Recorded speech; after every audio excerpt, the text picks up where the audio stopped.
bring on the Jays. No, not the Blue Jays.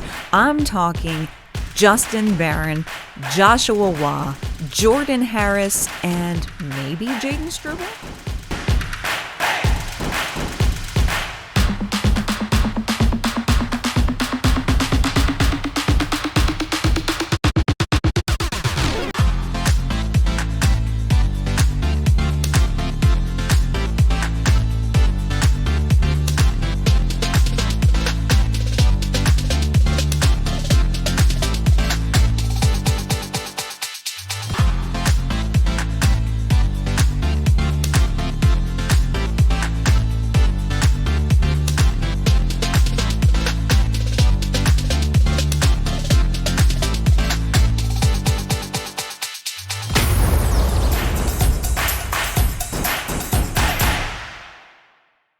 Hello and welcome to this week's episode of Habs Hockey Report right here on All Habs Hockey Magazine and Rocket Sports Media, part of the Hockey Podcast Network. We're so glad you're here with us today. My name is Amy Johnson, your host for the show and the lead correspondent over at the AHL Report. We've got a great show for you today. Lots to talk about with the Habs, but even more to talk about with the prospects. Those who are signing, those who are playing in the AHL, so much to talk about. Before we get to that, I just invite you to hit that subscribe button and hit the notification bell if you haven't done so already. We've had a tremendous response from viewers in our first 4 episodes of Habs Hockey Report. We'd like you to hit that subscribe button so you never miss an episode every Thursday when we publish. And of course, also be sure to take advantage of that promo code down in the corner from our sponsors who are DraftKings. Use promo code THPN in the link in the description box below this video, and some great incentives for new subscribers. Also, before we get to our Habs happenings, let's get the wheels turning on this week's feedback forum question. We've seen Jesse Ylönen has been called up on an emergency recall this week. He's performing very well again for the Habs. So the question this week is, who is another prospect that you would like to see called up from the AHL to test the waters in the NHL and see how their game transitions to the NHL? Leave a comment down below, and we will read your responses on next week's show. We'll talk about that a little bit more in the third segment.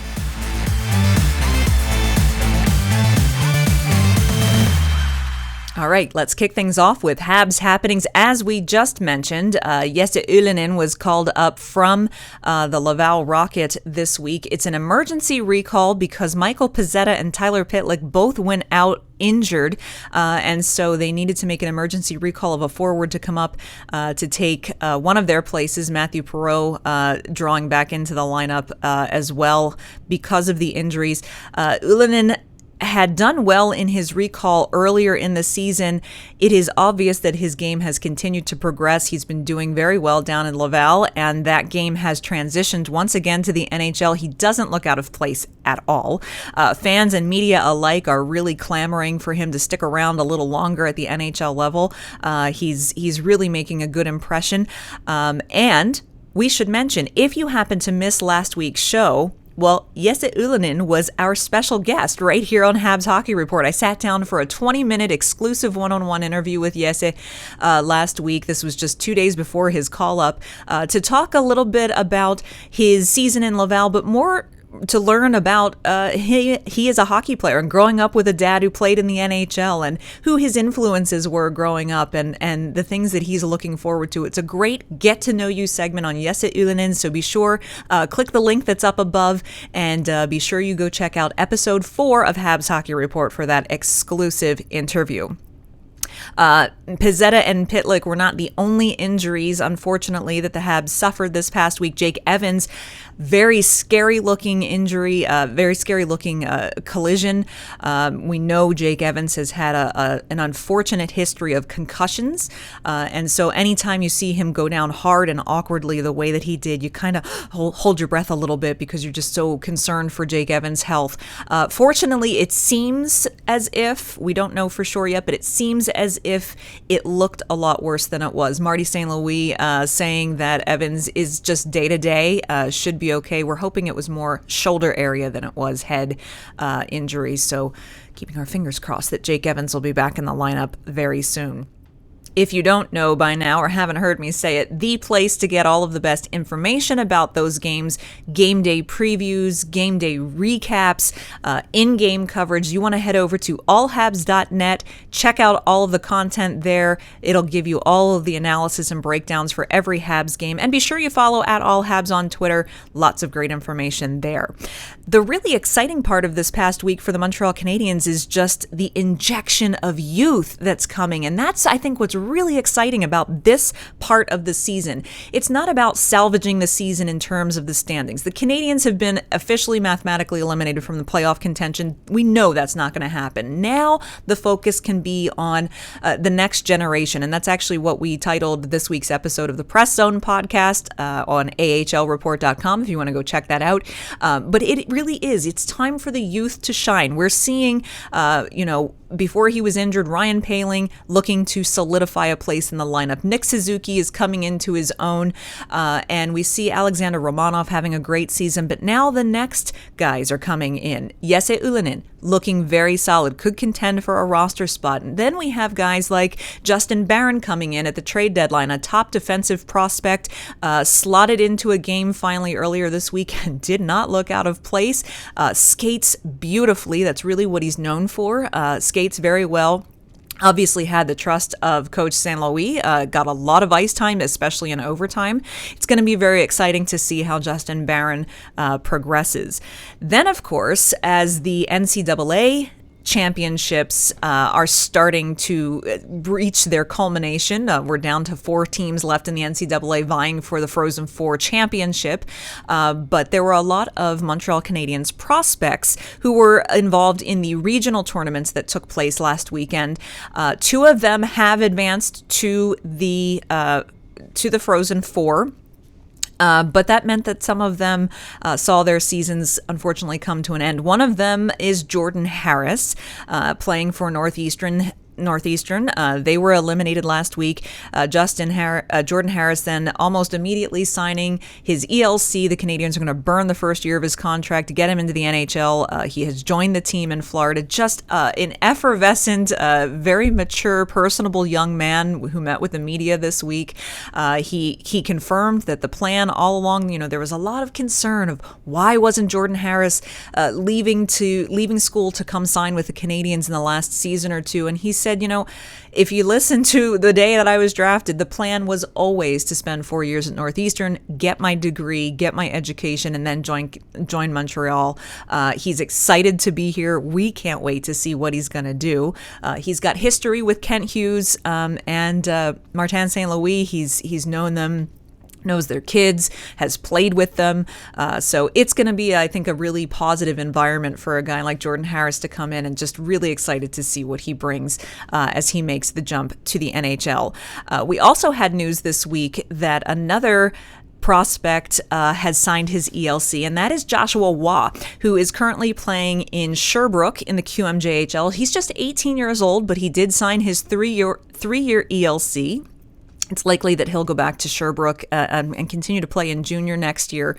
But Joshua Waugh is doing some pretty incredible things with Sherbrooke this year. He's got 30-some goals, 50-some assists on the season. In fact, he's second in scoring in the QMJHL. He's already a very exciting young prospect to watch, and the Canadiens obviously wanted to get him signed to his ELC as soon as possible. So, Joshua Waugh got the ink done. So the other question is Jayden Struble. Jayden Struble is one of Jordan Harris's teammates from Northeastern. Will he also join Jordan Harris and sign his ELC as well?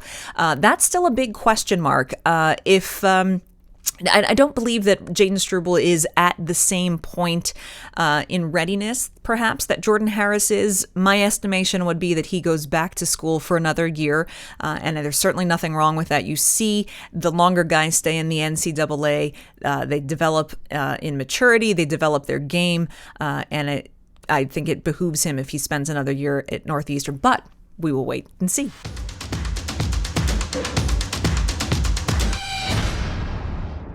It's Rocket Booster time on the show. This is the segment where we focus on the Laval Rocket in the AHL, get you caught up on how all of the prospects down on the farm are doing and how the AHL affiliate of the Canadiens is faring. After a very exciting end to their homestand last week, where they beat the Lehigh Valley Phantoms handily on Friday night 5-1, and then beat Wilkes-Barre Scranton on Saturday 5-3. That's 10 goals in 24 hours. Pretty tremendous.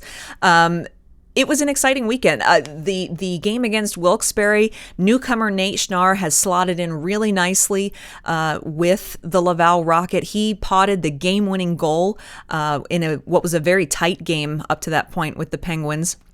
They were tied 3-3. He got the go-ahead goal, which ended up being the game winner, and there was an empty net goal later on.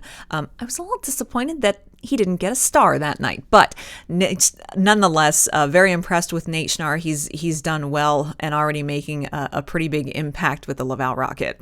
Yeah, absolutely. I thought we had a great weekend as a team. We got 5 out of the 6 points for the playoff push, and that was the first thing I heard when I got traded here was, we're in a tight playoff push, so we need you to come help. And that's all I tried to do this weekend. So getting that goal was really nice, but getting 5 out of the 6 points was the most important thing. After the homestand, Laval sort of solidly sitting in second place in the North Division in a very tightly contested North Division. There is not a lot of points percentage separating second place to sixth place. It's going to be quite a race in this last month as they push through April to the playoffs. But now Laval is on a 4-game road trip, kind of a western swing. Spent the past 2 nights playing in Winnipeg against the Manitoba Moose. The first night, I got to say, both games, Manitoba has had an incredible season. They are also in second place in the Central Division, has a very tight, hard to play against team, and that showed in both of these games. Tuesday night, lost to Manitoba in the shootout, but Caden Primo faced a ton of shots that night, and he performed very well in order for them to get that point. Kevin Poulin in net on Wednesday night for a 4-2 victory over Manitoba. So very exciting. Be sure you head over to ahlreport.com. Check out, again, our full game recaps there. Follow at the AHL Report on Twitter. That's where we bring you live in-game coverage of every Laval Rocket game in case you're busy, in case you're watching a Habs game. We'll keep you up to speed on how the prospects are doing. The nice thing, the good news, while there were injuries for the Canadiens this week, Laval was getting people back. Lucas Vedomo back off of a couple-month injury. He was back for both games. Josh Brook getting back into the game on Wednesday night after he had to take a few weeks off due to swelling in that knee right after he had come back from his initial injury. And Sami Niku rejoined the team as well, coming off of family leave after he had gone home to Winnipeg for the birth of his second child. So congratulations to them. It's going to be an exciting week. The Laval Rocket now head to Abbotsford on the West Coast to take on the Abbotsford Canucks for 2 games this weekend. Every point counts now as they are jockeying for playoff position, and the AHL Report will have you covered the whole way.